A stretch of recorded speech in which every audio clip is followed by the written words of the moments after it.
ప్రభునందు ప్రియమైన దేవుని సంగమా, ప్రియ దేవుని బిడ్డారా, బాగున్నారా? మేల్కొండి. పురాతన కాలంలో యూట్యూబ్ పరిచయలో, ఈ మొబైల్ పరిచయం పాల్గొని దేవుని మాటలు విని ఆత్మీయ మేలు, ఆత్మీయ దీవెన ఆశీర్వాదాలు పొందాలని ప్రభు పేరిట ప్రభు నామంలో మనం చేస్తున్నాను. అందరికీ వందనాలు. ఇలా గత కొన్ని దినాల నుండి మనము నిబంధన కలిగినటువంటి దేవుని పిల్లలుగా మనం ఉండాలి. ఎప్పుడైతే మనం నిబంధన కలిగినటువంటి దేవుని కుమారుడుగా, దేవుని కుమార్తెలుగా మనం ఉంటామో, మన నిబంధనను బట్టి దేవుడు మనలను ఆయన ఆలయములుగా చిన్నపరుస్తాడు. ఆయన ఆలయములుగా మనలను అమరుస్తాడు. అందుకని 1 రాసిన పత్రికలో 3:16 అంటాడు, మీరు దేవుని ఆలయమై ఉన్నారని మీరు ఎరుగరా? ఇలా మనం దేవుని ఆలయం. ఈ దేవుని ఆలయంలో దేవుడు ఉండాలి. దేవుడు ఉండాలి అంటే మనం నిబంధన కలిగి జీవించాలి. నిబంధనతో మన జీవితాన్ని మనం కొనసాగించాలి. అప్పుడే ఈ ఆలయంలో, ఈ హృదయంలో దేవుడు నివాసం చేస్తాడు. దేవుడు ఉండటానికి ఇష్టపడతాడు అని దేవుని వాక్యము ద్వారా దేవుడు మనకు జ్ఞాపకం చేస్తున్నాడు. కాబట్టి మనం ఎప్పుడు కూడా ఆయన ఆలయముగా మనం సిద్ధపడాలి. ఆయన నివాసం చేయు స్థలముగా మనల్ని మనము అర్పించుకోవాలి.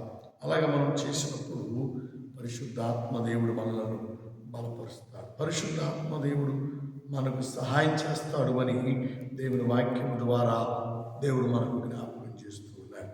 కాబట్టి ఇది 1 రాసిన పత్రిక 6వ అధ్యాయం 19వ వచనం మనం గమనం చేస్తే చాలా శ్రేష్టమైన మాటను దేవుడు మనకు జ్ఞాపకం చేస్తాడు.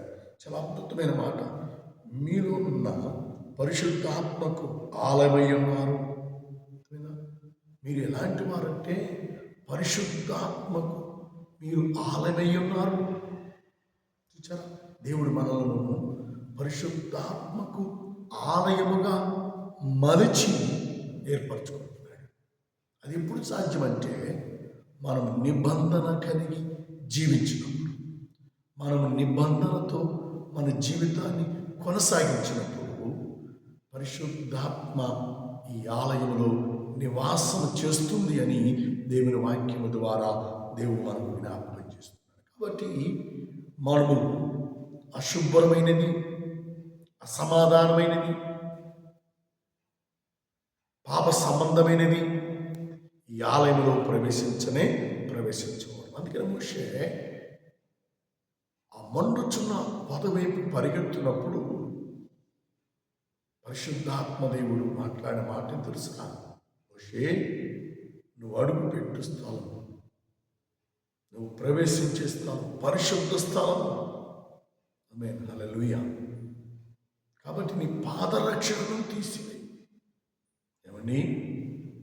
ఈ హృదయంలో దేవుడు ఉన్నప్పుడు ఏది కూడా, ఈ అపవిత్రత కూడా అంటకూడదు.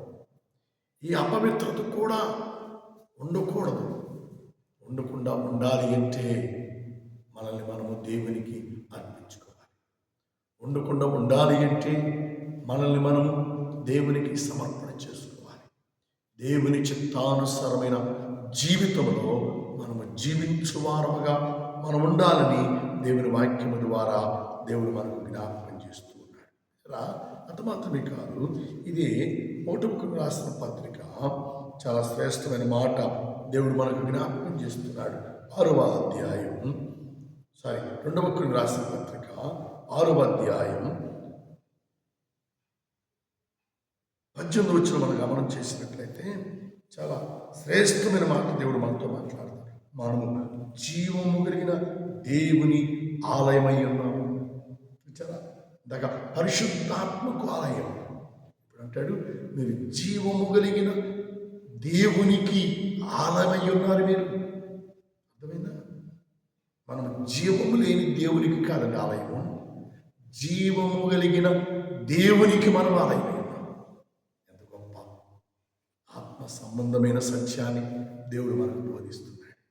బాబు, నీ కన్నులతో నీ నిబంధన చేసుకున్నప్పుడు, పాపము నీలోకి రాకుండా ఉన్నప్పుడు, అపవిత్రత నీలోకి రాకుండా నువ్వు దేవుని వాక్యానుసారముగా జీవిస్తున్నప్పుడు నీవెవరు అంటే జీవము కలిగిన దేవునికి నీవు ఆలయమై ఉన్నావు, దేవుని పరిశుద్ధ స్థలమై ఉన్నావు అని దేవుని వాక్యము ద్వారా దేవుడు మనకు జ్ఞాపకం చేస్తున్నాడు. కాబట్టి మనల్ని మనము దేవునికి అర్పించుకుందాం, మనల్ని మనము దేవునికి సమర్పణ చేసుకుందాం.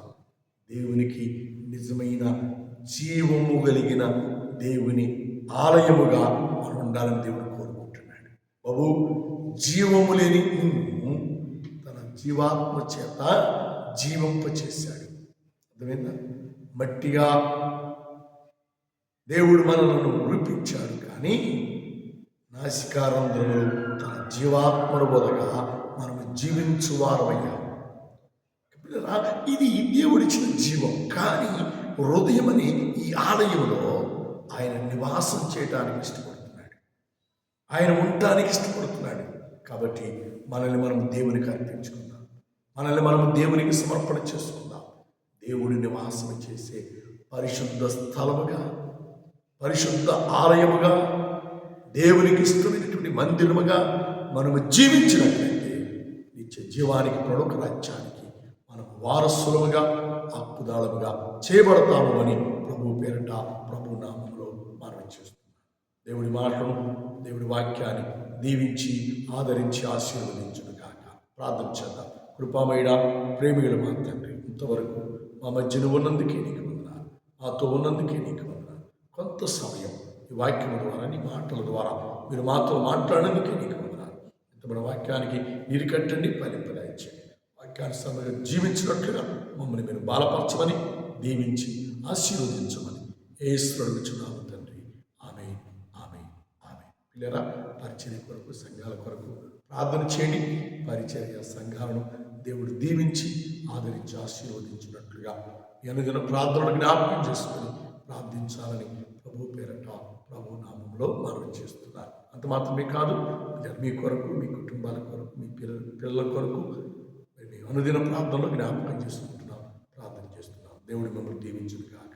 ఆమె తండ్రి కుమారుడి ప్రేమ, పరిశుద్ధాత్మ సహవాస సంబంధం ప్రార్థించిన ప్రతి విషయంలో కూడిన మనందరికీ ఈ మొబైల్ పరిచయలు, యూట్యూబ్ పరిచయలు పాల్గొన్న ప్రతి బిడ్డలందరికీ రాకడవలతో నడిపించి, దీవించి, సంరక్షించి, కాపాడి ఆశీర్వదించును గాక. ఆమేన్, ఆమేన్, ఆమేన్. అందరికీ వందనాలు.